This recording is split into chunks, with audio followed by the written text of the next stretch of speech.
manutala tawi watawi jiringi tolawi jabli kala wajira mipi nakabu jilang lang ini nan guru jodoh wat nan guru jodoh kalau abung do anema karata pada idole jiyaliye ini jibli tu wat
Yako komodam je rorik ko bato ki malo je TV programi na nalele yon miya toto. Programi na kani wit awalep taije wodam je janjim jon cimatan longan rali tuk. Em nganar chino alu je programin jene mak ronga jaga mak cuan al.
Ay, no, muy fuerte, perdido, cerrada.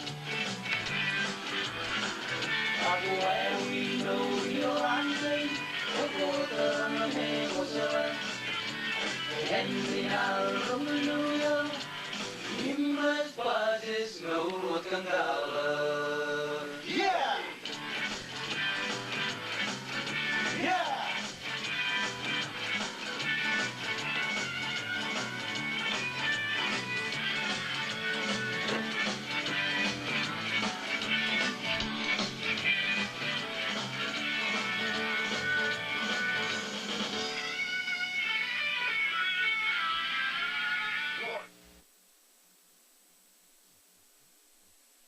Arpoto kala ko meron meja jaga dengan arong jaga ilom meja toto tamagam kedari ribu kejo cimo rela baru melele kan tagin merit kacung kala ki alap tata pero ko me pinir me cin magai wot kagi cin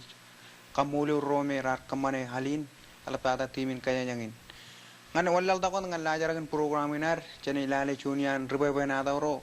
alap tata chun pe benado cen chunian menago me cin kacungun pugi nganar menin haur kilo halili war kan menin chene lale chun pijayo me echen chogin tip room chunian rome elengair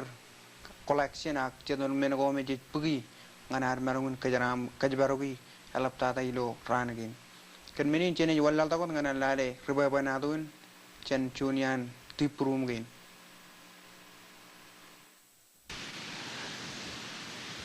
Bijai jar kono no kage bijai ni eji yen go ceman kana yen wan cemini kay jilang yen moban ego company ni ngiri bana ega beri jana etan company ne eja trading island company many jawan company ne ijane lo eji yen cocoa well Mr. Cocoa nem ela poini rajawain kamane jane erne jawain bar iwo wangani boy company na ipedi ijo ailing ni jawain bagan moi janna iben company jabane boy project tu moi janna ala ballo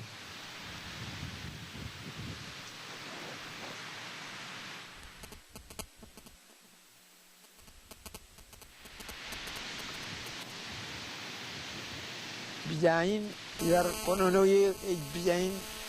ligiep matan mogo jinun an kadri karido par kamanair manjar ayna kaligi omujilo kaligen mang eno mogo eto kini kay jangan kalipun idok wajiginen imun mra chino yakal kerjaan pata apa lewat kalian kemana? Egar meja tanah iligep, egar jam meja tanah iligep akan nang ni meja kan jenderal, peruta, jujane edalangan cepuan meja lawan ini.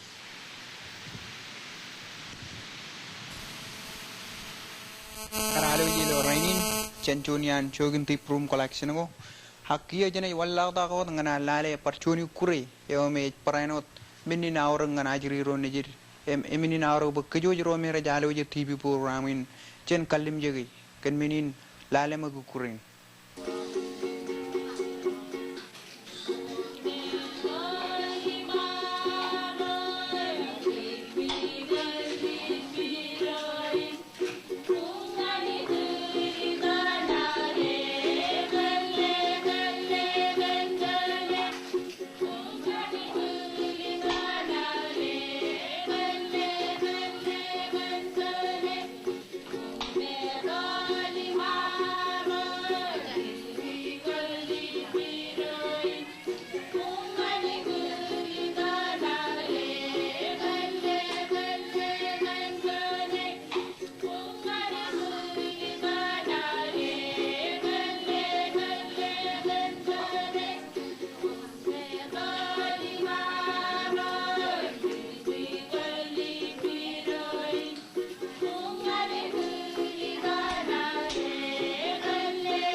Kia chene to wajan lale chuan. Pai banado. Ahoy. Lukun wulin lebeleben ko bato gin arro ilo yenin ngan arro kajidugin ro nakan chidian kajiduk kome remenin ne jawrangan chabro to me alapta dar juro imrech perilo chugul go aroj kachuju emparano chugul go lenglok kan meni ni perijin elang chichu kajiduk kome igar kanan podongan kajero pakkajeron marongon lulur jage alapta da kajiduk muwa kagi kan chabro to me emananain ne jalo ju program in arro ilo yenin em kaciteng nampacuan pada moda jenaro on malangan kaciteng nampacuan eleng ke cabrot menen kokonan on malagom pa Igaranot kamululu kinamar kertu dengan jinak gina ilale ngai or cabrot elginaro pebanado ken menin kerone on lal dago dengan kaciteng nampacuan em kaciteng ne an nampacuan iba Heno chuno yume cerabal imlolo jaga kajin majal ilo vijan language commission heorta ko jalamanak hemarong incibang pen draberibot kajin inar ilo armelele ga bar worchuan kajin ijel logon kajin in jik kajarabale ilo range engal ilang menogo wa menogo meche marongan kamaningan pukut kelen boy kajin inarin jab Jagolok ak jen kaci yang repsiot ak paling ilo jen bar cemarong kelajar kilo royan wawenogo menukin kajuan cici aku jena katak pajen marongin celak kajini nar cici aku jena katak rorik improror to ilo cugulgo kabelo kacujo cujugin berwari ailengkain cici aku jena katak kajin majal Akchen baca aku jen kejar balik, pe ngecene kejar balik, pelen wawan rain, emena kaman pe en marungun perot, ilo wawan area kada kilo ro wawan ko pelen eni piroru ilo terrain, coche cina jelali ini jum cakala, eukin kajuan, hajiru ro ya aku jen ya kada kilo cukul kair, kena ke ebiru lok cinoe,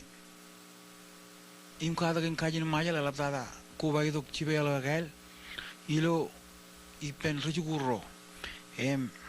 euken karo chagujin kompanjet wawen go ag ien ialgo nganan rochet rutolok imroche pelu chugul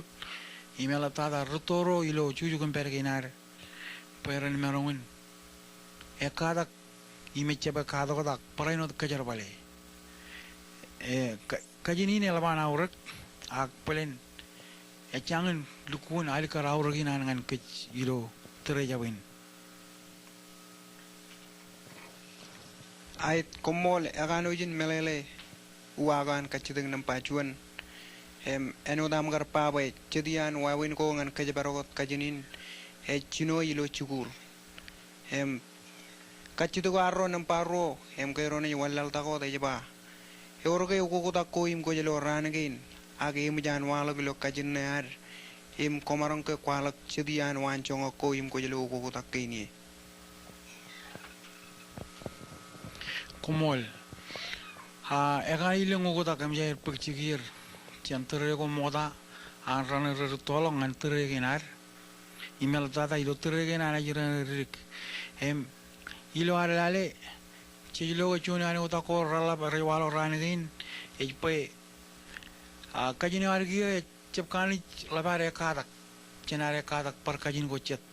elap tada kajin English yoim cerbal lo chugul go euken karo erglok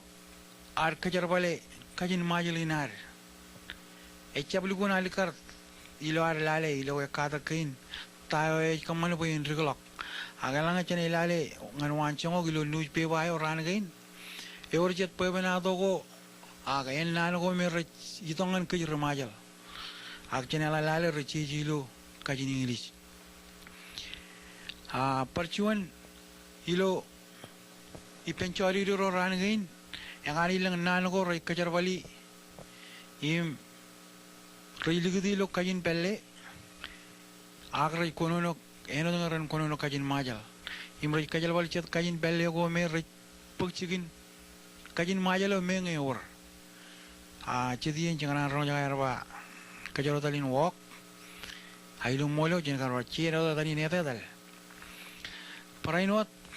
eor chet nanin kajin majal go echep chimo yana jirin ranigin kajal wali ngan wan chongok chedi en riwa ledo kije pop ido ko mga pop eor nana go merai kwalok elang pop menelak par mga go chet eor utak im hije lagunan kajar bali nana go rakara im rejume ilo kain majalo elap tada chori rigro roi kajar bal parchet nana go me chiche melele rejudo jania ilo alale eleng ruto rajabar kajar bali pelen kene rakaile ga yak eleng ruto rajaba ito ko mga pop menga rajalage mga cherpal ngan mga meno gochet mga gochet agilo molo ran ko ito ko molo pop agilo to ko ra pop kain wan chong ro tegin ko kanu jin mol tamagam kajari ba kanu jin melet ledaro melele gan kuagan kachido eno dagar bagai eorga chet kain uku dakko ko jelo ilo kajinewar chet yaire janganai mga pop akcha boror pop walal dagaw dilo kachitag na arro ilo yenin ngan kachitag ng pachilu kachitag ng pachilu eni yogo ajuk paraino division na me gut pageron it kanono enwodin elanga kain program go ko marongi elaftada division na gut perye lolor jage marongun kamane berjiguroran marongun pakkonair lo awrgen kajin majal parainot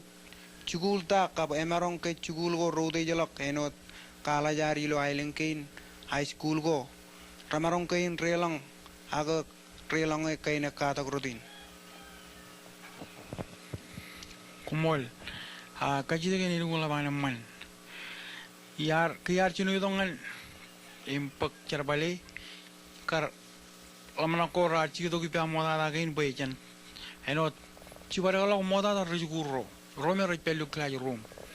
ya lali pen Ministry of Education imloge bayan labijore kamane ngan kagarugi kina kata kwan rejuguro Romero rani kajar bali ran gain chen kila chuan ngan chilu imnai pelen chen yeni mon malo kila emen ngan rali dak awle minagain rar chiji ilo kajar bali chibelo gal minot ayakan ilang pepenado capan kanan nango rakar pe program ini kar kamani agam yan kariri Ministry of Education pokonan kamani cicalage eboi jo rai kamane pelen idiom cakala chene bar koku babadok eno tar calage curriculum ayo akaina kata kwan rujugu rich rejuriba is all bien hidongan high school na college pelen ni lamana gijome chana jay gujin pagchiro kwanari giye ilo program kwan high school go imka ilo college go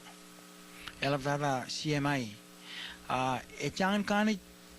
kajor bin programin ngan kaman kain program ko merane yogalok rujuro high school kap roilo CMI aga katabaro iman talain imi majan ceri iman ba romer cibangge ilo kakabile kabledok cibang ilo programin an kajin majal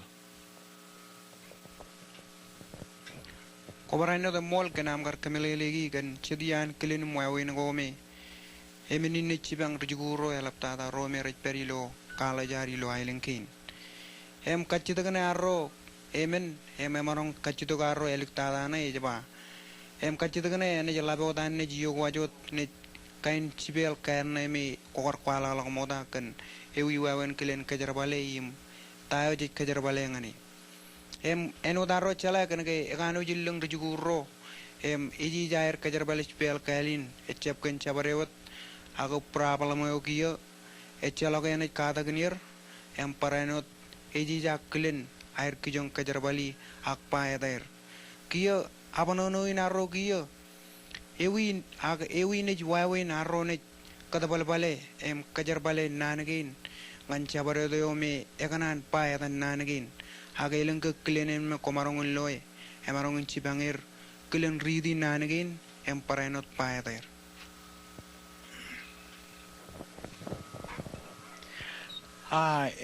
como le man kachidagin eno diar pa kain lok pelin ilo terin kia cece beluguni de bata kan ajur roilo kelach cuan dengan radi tak pe juga jene emjan pokona ni jene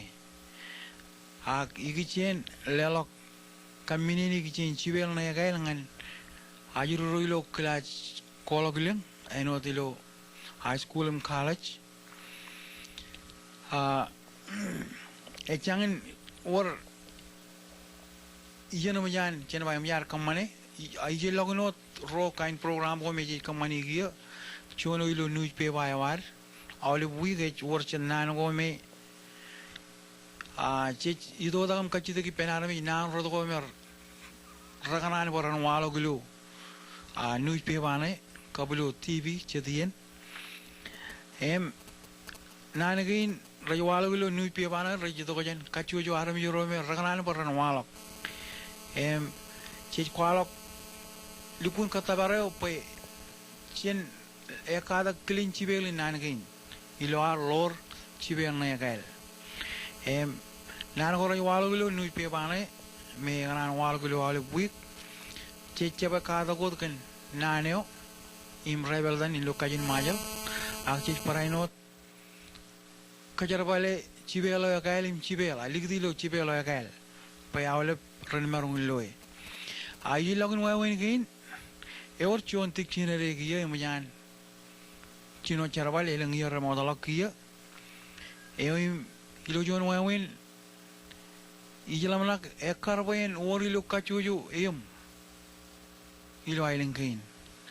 man family go me rejrumajal pelen chonin men chemarung chino ilo yein kachuju family go ren idom lale ay romarong uyagi tikchene in majaleo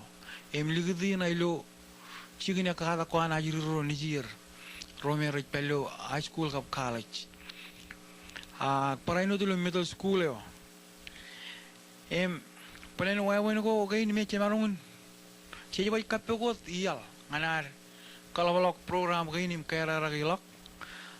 pelen cheche bagujin katar chay gujin chino egiya wawen go gain mjani chino chedilo program inami pelen malok kachojo monchugo ilo majorin imailun koligin kawi bae pelen manange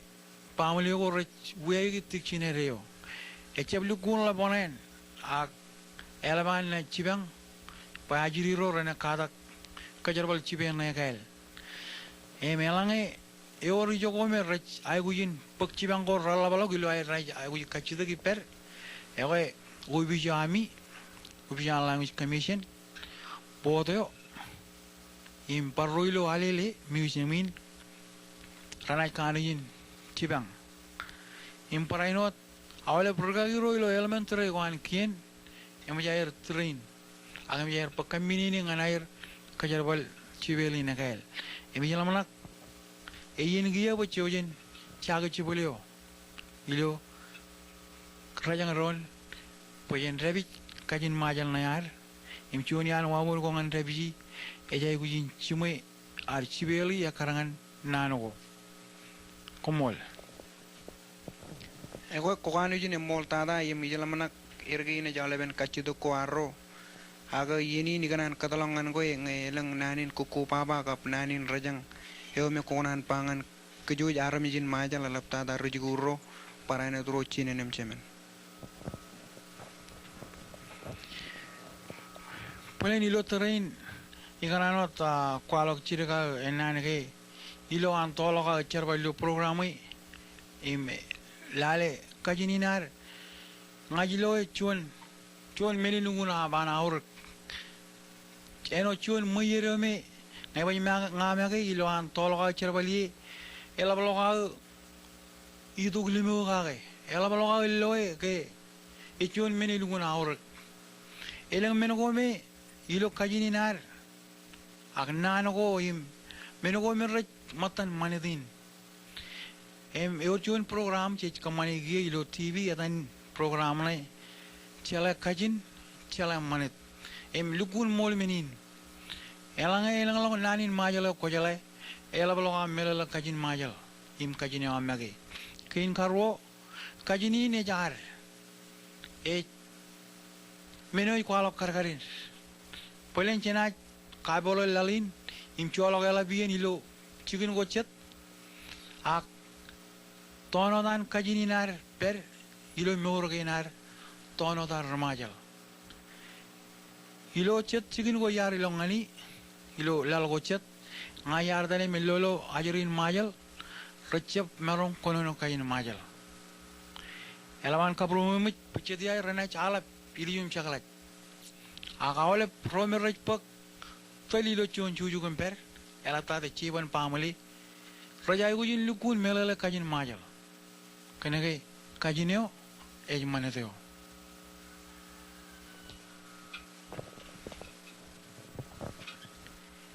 engane oleven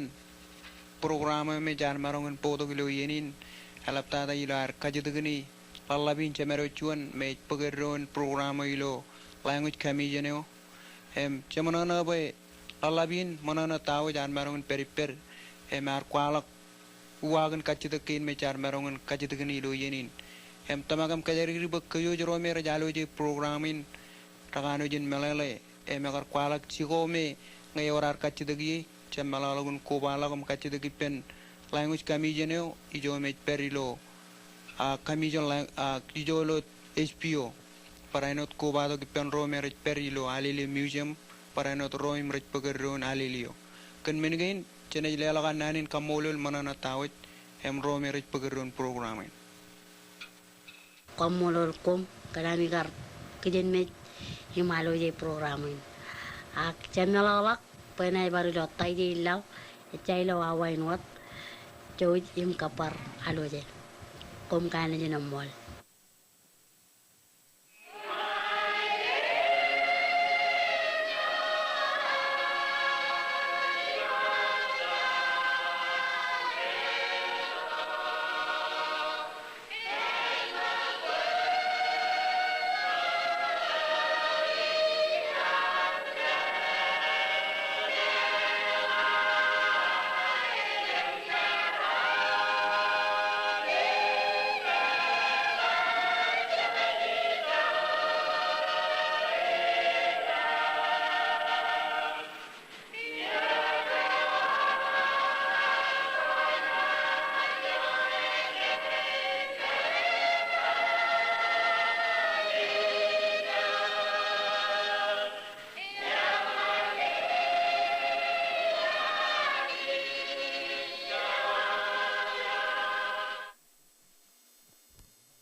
Dai,